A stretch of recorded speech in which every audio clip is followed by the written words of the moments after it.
Hello and welcome to viewers of Sriman Narayan Physics.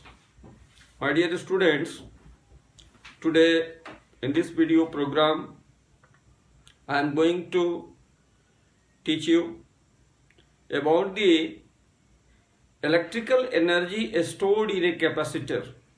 प्यारे बच्चों, आज के इस वीडियो कार्यक्रम का मकसद एक कैपेसिटर को जब हम चार्ज करते हैं तो उस स्थिति परिस्थिति में उस कैपेसिटर में क्या होता है, उसमें एनर्जी स्टोर करती है और वह जो एनर्जी स्टोर करती है जिसे हम लोग इलेक्ट्रिक पोटेंशियल एनर्जी के नाम से जानते हैं, और उस इलेक्ट्रिक पोटेंशियल एनर्जी के बारे में ही डिस्कस करेंगे।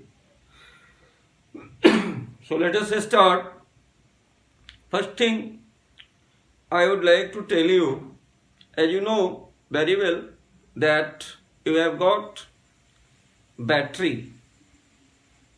You know about battery, which is the combination of cell, and it is used for the storage of energy. जैसा कि तुम जानते हो, एक सेल अथवा बैटरी भी एक एनर्जी का सोर्स होता है जिसमें केमिकल एनर्जी स्टोर करती है और उस एनर्जी को हम लोग इलेक्ट्रिकल एनर्जी में कन्वर्ट करते हैं। आज चूंकि हम कैपेसिटर से आबद्ध एनर्जी की डिस्कस करने जा रहे हैं, तो मैं इस बात की चर्चा जरूर करना चाहूँगा कि एक कैपेसिटर किस तरह से एक बैटरी के सदृश है, उसके समान है, और किस तरह से वह उससे डिफरेंस, किस मायने में वह उससे डिफरेंट है। देखो, एक कैपेसिटर जो है ऐसी व्यवस्था है जिसमें या जिसके द्वारा हम लोग बहुत ही ज़्यादा अमाउंट ऑफ चार्ज, या जिसे हम कहें इलेक्ट्रिक एनर्जी, वास्तव में इस इलेक्ट्रिक एनर्जी को इलेक्ट्रिक पोटेंशियल एनर्जी के नाम से जानते हैं। यानी एक कैपेसिटर जो है इलेक्ट्रिक पोटेंशियल एनर्जी की बहुत ज़्यादा मात्रा को बहुत ही कम समय में स्टोर कर देता है। इतना ही नहीं, इस एनर्जी को बहुत ही कम समय में इंस्टेंट ये रिलीज भी करता है। इसलिए इस मामले में बैटरी के कंपैरिजन में यदि इसे देखें तो यह हमारे लिए काफ़ी फायदेमंद व्यवस्था होती है। यह एक इलेक्ट्रिकल सर्किट का कंपोनेंट होता है और जिसका उपयोग आज के दिनों में एक मोबाइल फोन जो स्क्रीन टच होता है, कहीं न कहीं वह एक कैपेसिटर के प्रिंसिपल पर ही कार्य करता है। So let us start. What will be the value of electric potential energy, how electric potential energy is calculated for a capacitor. So to understand this concept, we take the example of a parallel plate capacitor. My dear students, you know very well, a parallel plate capacitor, you know, it is consisted of two metallic plates. Let this plate is marked by X and the other plate, let it is marked by Y. Both the plates X and Y are identical and similar. Now, charging of this capacitor.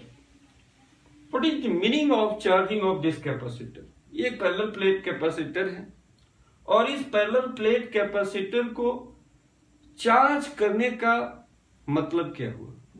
इस parallel plate capacitor को charge करने का मतलब ये हुआ कि किसी एक प्लेट से, मान लो ये प्लेट Y है और ये X शुरुआती दौर में दोनों ही न्यूट्रल हैं, और किसी तरह से यदि ये प्लेट y पर से चार्ज को हम ट्रांसफर करते जाएं किस पर, प्लेट x पर, और इस तरह से कि यह जो प्लेट हो यह प्लेट पॉजिटिवली चार्ज बन जाए और जो दूसरा प्लेट है y वह नेगेटिवली प्लेट बन जाए। इस तरह से यह व्यवस्था बनती है जिसको हम लोग कैपेसिटर कहते हैं और इस तरह से यह चार्ज होता है। तो किसी भी कैपेसिटर के चार्ज करने का मतलब ये होता है to transfer the charge from one plate to the other. तो ये जो पैरेलल प्लेट कैपेसिटर है, मान लिया जाए कि plate area, let the plate area of either of the two plates, either of the two plates is capital A। मान लिया जाए दोनों प्लेट में से किसी एक प्लेट का जो प्लेट एरिया है वो कैपिटल A के बराबर है। प्लेट सेपरेशन यानी दोनों प्लेट के बीच की जो दूरी है, let it is equal to D, plate separation is equal to D. Imagine at any instant of time the charge which is given to this plate X, let it is plus Q coulomb of charge. It is quite obvious that this plate will acquire minus Q coulomb of charge. Now, there will be a certain positive value of capacity. So let the capacity of this capacitor is C, and at that moment there will exist a potential difference between these two plates.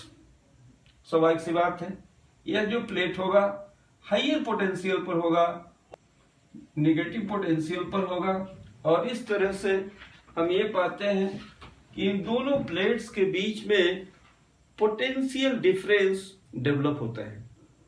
मान लो कि जिस समय जो charge हमने इस plate पर दिया plus Q है, या दूसरे शब्दों में ये कहो कि इस प्लेट से टोटल पॉजिटिव चार्ज को हमने ट्रांसफर किया इस प्लेट एक्स पर, उस स्थिति में उस इंस्टेंट जो पोटेंशियल डिफरेंस है दोनों प्लेट के बीच की वह V वोल्ट है।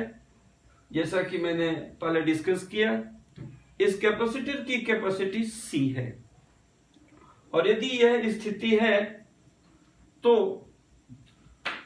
तुम जानते हो जो पोटेंशियल डिफरेंस होगा वह और इलेक्ट्रिक फील्ड इंटेंसिटी और डिस्टेंस, इन दोनों के बीच एक रिलेशन, जैसा कि तुम जानते हो electric field intensity is equal to negative potential gradient.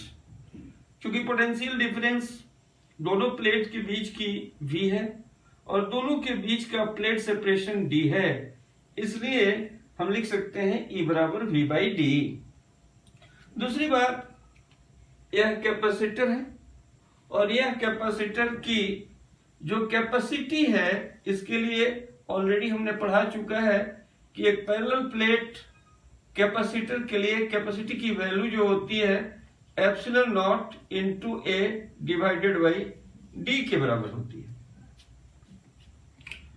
अब हम करते क्या है कि इस प्रोसेस में एक बहुत ही infinitesimally small amount of electric charge dq इसको पुनः दे रहे हैं। स्वाभाविक सी बात है कि यह जो चार्ज प्लस क्यू है और dq चार्ज हम इसको लाकर ट्रांसफर कर रहे हैं, तो निश्चित रूप से यह जो प्लेट है ये कभी नहीं चाहेगा कि वो dq चार्ज आए और इस पर इसके द्वारा स्टोर किया जाए। चूंकि प्रकृति का एक शाश्वत नियम है विरोध करना। स्वाभाविक सी बात है कि यह तय है कि यह एक चार्ज स्टोरेज का व्यवस्था है, लेकिन व्यवस्था होते हुए भी पहले से ये किसी खास समय पर क्यू चार्ज स्टोर किया। फर्दर अगर हम इस पर और भी डीक्यू चार्ज, एडिशनल चार्ज इसको देना चाहें, यह इसका विरोध करता है। और यह जो विरोध करेगा तो ऐसी स्थिति में किसी एक्सटर्नल एजेंट को मदद लेना पड़ेगा, और यदि कोई एक्सटर्नल एजेंट इस कार्य को, इस टास्क को पूरा करता है, तो उस एक्सटर्नल एजेंट के द्वारा कुछ न कुछ वर्क करना पड़ेगा। सो I want to calculate how much work will be done by the external agent in supplying a very small charge dq to this plate. So this work is dw and it will be equal to potential difference V multiplied by charge, that is dq. तुम लोग जानते हो कि जो work होता है वह बराबर पोटेंशियल डिफरेंस और चार्ज, क्योंकि उस समय जो पीडी है वह भी वोल्ट है और चार्ज जो हम दे रहे हैं डीक्यू कूलम का या डीक्यू चार्ज दे रहे हैं, तो किया गया वर्क एक्सटर्नल एजेंट के द्वारा डीडब्ल्यू बराबर वी इंटू डीक्यू। अब यह जो भी की वैल्यू है, जैसा कि तुम जानते हो भी बराबर होता है क्यू बटा सी, क्योंकि चार्ज जब क्यू है तो पोटेंशियल डिफरेंस भी है और कैपेसिटी सी है, तो भी की जगह पर हम लिख सकते हैं Q by C into dq। My dear students, कल्पना करो शुरुआती दौर में ये दोनों ही न्यूट्रल प्लेट थे, अर्थात इन पर चार्ज जो था वो जीरो था, और ये ट्रांसफर करते करते या किसी एक्सटर्नल सोर्स के द्वारा इनको चार्ज करते करते एक ऐसी स्टेज आती है जब इस पर मैक्सिमम चार्ज Q कूलम का स्टोरेज संभव हो पाता है। तो अगर जीरो से लेकर के और कैपिटल क्यू कूलम का चार्ज इसमें स्टोर किया जाए, इन दोनों प्लेट के रीजन के बीच में इलेक्ट्रिक पोटेंशियल एनर्जी के रूप में वह स्टोर हो, तो टोटल जो वर्क होगा वह वर्क हम निकालने के लिए क्या करेंगे, ये जो फंक्शन है इसको हम इंटीग्रेट कर देंगे, अर्थात W बराबर इंटीग्रल जीरो से लेकर के अपर लिमिट कैपिटल क्यू, और यह क्या होगा Q by C into D Q. और यदि इसे हम इंटीग्रेट करें तो यह जो वैल्यू आती है यह बराबर आता है 1/2 into Q square divided by C. यह वर्क हुआ।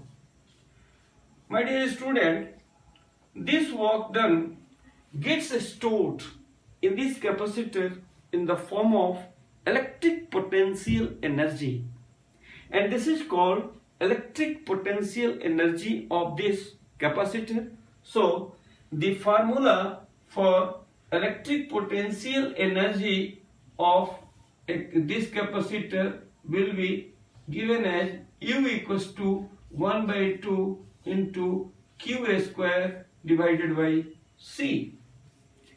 अब जरा इसी फार्मूला को किसी दूसरे रूप में लिखने की कोशिश करते हैं। जैसा कि तुम जानते हो Q बराबर होता है C इंटू भी, तो यहां पर हम इसे ऐसे भी लिख सकते हैं 1/2 और Q की जगह पर C भी लिखेंगे, और Q स्क्वायर है तो C स्क्वायर इंटू भी स्क्वायर डिवाइडेड बाई C, और एक C से ये कटा और इस तरह से ये मिला 1/2 इंटू सी भी स्क्वायर।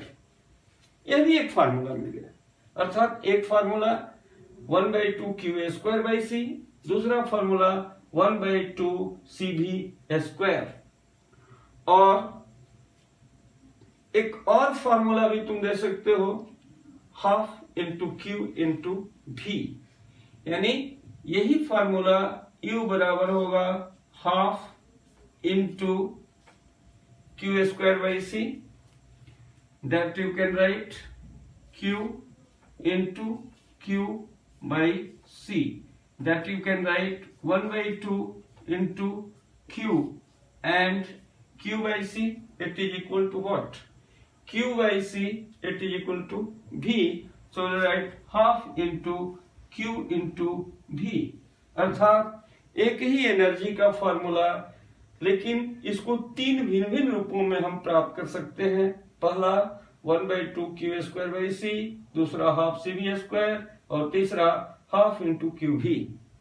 माय स्टूडेंट, अब जरा ये जो रिलेशन है हाफ CV², थोड़ा इसके बारे में हम डिस्कस करने जा रहे हैं। यह जो एनर्जी हुआ U, इस एनर्जी U को हमने लिखा हाफ CV²। यह इलेक्ट्रिक पोटेंशियल एनर्जी होती है। तो लोग क्लास 11th में पढ़े होंगे कि अगर एक लोडेड स्प्रिंग हो या एक रफ हॉरिजॉन्टल स्प्रिंग सिस्टम हो और उससे किसी ब्लॉक को अटैच करके और मूव कराया जाता है, तो ऐसी स्थिति में उसमें जो एनर्जी स्टोर करती है, उस एनर्जी को हम लोग किस रूप में लिखते हैं? U = half into kx²। तुम देख सकते हो जहां k क्या है, इसको हम लोग फोर्स कांस्टेंट कहते हैं या स्प्रिंग कांस्टेंट कहते हैं। यानी जो x, यहाँ x डिस्प्लेसमेंट होता है, जो रोल x करता है वही रोल यहाँ पर v करता है, जो रोल k करता है वही रोल यहाँ पर c करता है। इसलिए इस बात को इस संदर्भ में मैंने तुम लोगों को डिस्कस किया।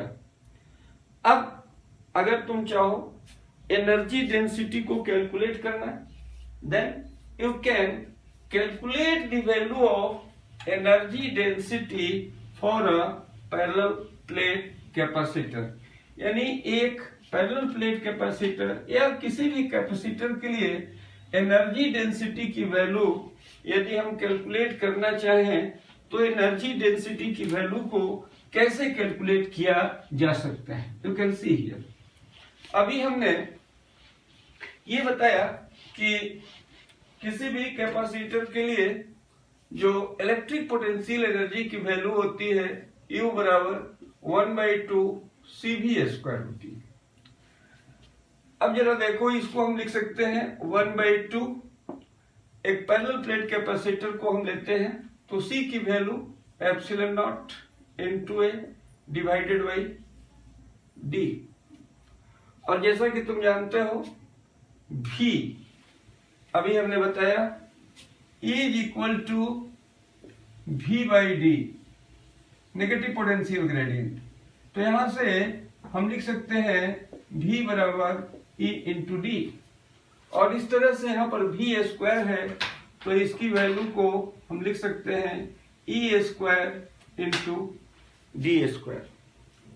अब यह जो एनर्जी है, इसको पर यूनिट वॉल्यूम कैलकुलेट करें।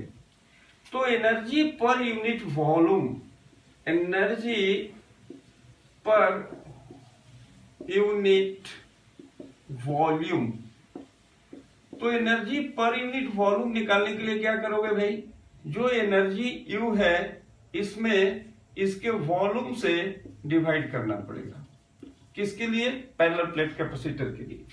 अब ये जो U का वैल्यू यहां देख सकते हो, 1/2 ε0 × A × E² × D² / D आया। इस D से हम एक D को कैंसिल आउट कर सकते हैं, और इस तरह से, और डिवाइडेड बाई वॉल्यूम। वॉल्यूम का मतलब हुआ प्लेट का एरिया A है और प्लेट सेपरेशन D है। अगर इन दोनों का प्रोडक्ट ले लें तो हमें क्या मिलेगा? वॉल्यूम मिल जाएगा। इस तरह से यहाँ पर तुम देख सकते हो, ये जो रिलेशन आया कितना आया भाई?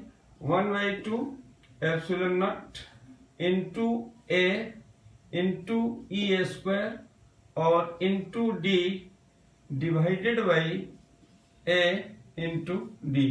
A से A कटा और D से ये D कटा, और ये वैल्यू आया 1/2 ε0 × E²। इस तरह से एक पैरेलल प्लेट कैपेसिटर के लिए जब हम एनर्जी डेंसिटी की बात करते हैं, तो एनर्जी डेंसिटी की फॉर्मूला आती है ½ ε0 × E²। Okay, thanks. At the end of this video program, I am telling you you try to subscribe this channel. You like it, subscribe. Okay.